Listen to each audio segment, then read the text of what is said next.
Assalamualaikum warahmatullahi wabarakatuh, Guru. Waalaikumsalam warahmatullahi wabarakatuh. Akhir-akhir ini banyak sekali persoalan muncul, terutama di Banjarmasin, Guru. Itu ada berapa kasus yang AIDS itu semakin meningkat. Ini masalah ini terjadi itu kenapa, Guru? Selalu muncul masalah AIDS ini. Oke, Silakan, Guru. alhamdulillah wassalatu wassalamu ala Rasulillah wa ala alihi wa sahbihi wa mawalah amma ba'd.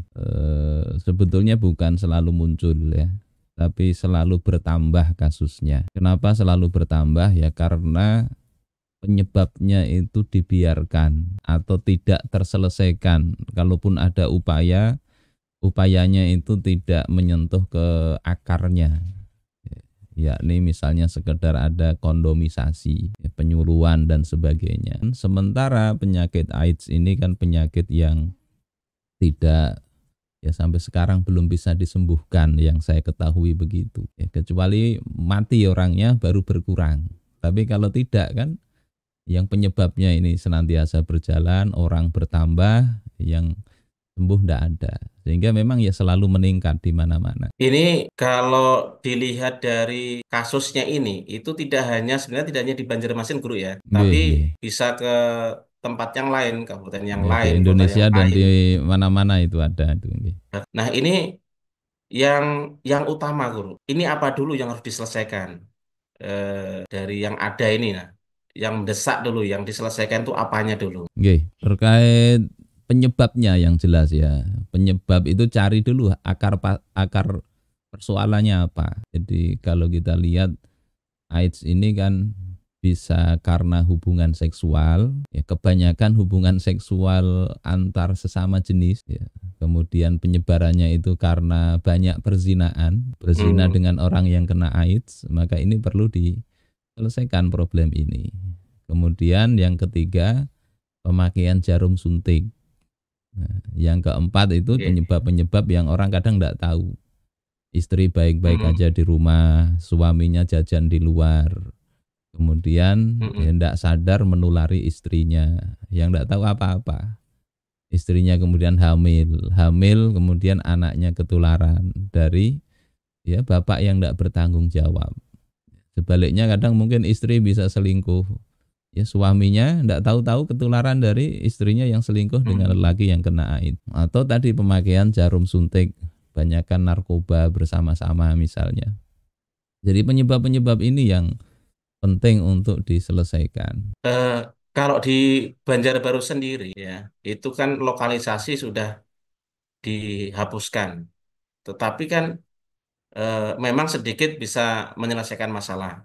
Barangkali di Banjarmasin juga begitu. Dan di kota-kota yang lain, kabupaten yang lain juga. Tapi apakah ada upaya lebih, Guru? Apa yang seharusnya dilakukan? Ini kalau tingkat apa ya? Barangkali tingkat yang lebih besar lah. Oke, itu tadi kan yang saya sampaikan di awal tadi penyebab langsung, yakni ya bisa hubungan seksual, jarum suntik dan transfusi darah ya. Penyebabnya ya bisa jadi memang orang ndak melakukan kesalahan. Transfusi misalnya ada yang ceroboh di dalam men-screening darah ya bisa jadi. Hmm, Tetapi yang banyak itu kan karena memang penyebabnya itu kemaksiatan tadi, hmm, perzinaan. Lokalisasi ditutup, tapi misalnya di lokalisasi kan ndak banyak mungkin ya yang orang laki-laki mencari pemuasnya itu dari lelaki ya. hmm. Apa homoseksual, mohon maaf kita sebutkan begitu. Oke.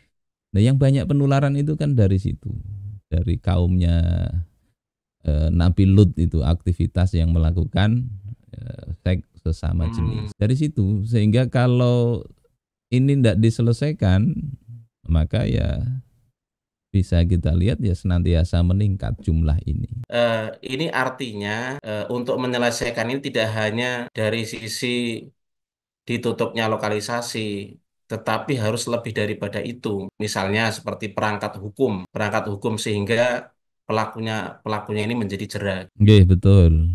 Terutama yang kalau penyebab-penyebabnya itu kemaksiatan, ada AIDS atau tidak, andai sekalipun dengan kemaksiatan itu AIDS justru hilang, tapi harus banyak berzina misalnya, tetap yang kemaksiatan itu perlu diberantas ya. Tentu tidak langsung begitu ya dilihat bahwasanya kemaksiatan itu kan muncul karena sistem Islam tidak ditegakkan.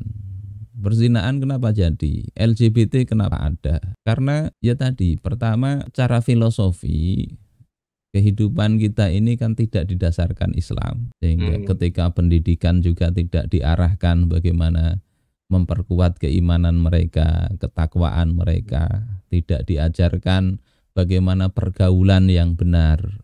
Sehingga pergaulan itu akhirnya ya ngikuti apa yang mereka tonton di film-film yang biasa hamil duluan, berzina Hmm. dibiasakan. Ya, seolah-olah itu bukan suatu dosa. Ya, seolah-olah berzina itu seperti kencing aja di ya pinjam kloset Hmm. orang lain begitulah. Ini terjadi dan tidak terselesaikan. Ditambah lagi dengan pernikahan. Orang untuk menikah kan juga harus usianya 19 tahun. Hmm. Kemudian belum usia 19 tahun itu kan sebetulnya nafsu para remaja itu besar ya. Usia 15 Hmm. tahun itu sudah hamil bisa itu. 15, Hmm. 16, 17, 18 itu hot-hotnya mereka. Tayangan begitu Nggih. rupa, ibaratnya itu mereka dirangsang, tapi tidak dikasih jalan keluar yang benar yakni pernikahan. Akhirnya ya Hmm. terjadi hal-hal seperti itu. Di Jawa Tengah itu banyak itu ribuan yang katanya melakukan seks sesama jenis, laki-laki dengan laki-laki. Alasannya sederhana. Ya, karena kalau ke perempuan takut hamil. Akhirnya ke sesama lelaki juga. Ya ini masalah problem kita ini. Jadi Hmm. untuk berzina itu ya dirangsang, dibiarkan, tapi untuk menikah itu sulit. Terus ketika Padahal, terjadi perzinaan juga tidak ada hukuman. Berbeda dengan Islam, Islam itu mulai ibarat perzinaan itu dilarang, itu mulai bab pertama, ya, bab pendahuluan. Pendahuluannya hmm. sudah tidak boleh, mulai melihat, berpakaian seronok dan sebagainya. Hmm. Ya, interaksi lawan jenis itu diatur. Kemudian masuk ya, kalau dari pendahuluan mungkin tinjauan pustakanya juga ya dilarang ya, main-main mendekati zina, berciuman, meraba, berduaan itu sudah dilarang. Bahkan mulai sejak sebelum itu orang tua punya kewajiban mendidik anak-anaknya. Nah, kemudian kalau memang sudah dewasa itu ya memang mestinya dinikahkan kalau memang sudah punya ghorizah yang kuat ya, seperti itu. Sekarang ini kan enggak. Ya, dari sisi pembinaan, kemudian hukum yang di masyarakat, pergaulan dan sanksinya semuanya enggak mengarah kepada ketakwaan. Sehingga ya wajar kalau kasus AIDS ini meningkat terus. Nggih. Jadi secara individu harus bertakwa, kemudian secara eh, sistem juga harus bertakwa, perangkat hukumnya juga harus ditegakkan. Intinya sistem Islam itu harus ditegakkan, Guru ya. Nggih, betul betul, nggih. Nah, dengan upaya begitu, insya Allah kasus-kasus yang terjadi di lapangan, misalnya AIDS itu segera bisa dituntaskan secara tuntas.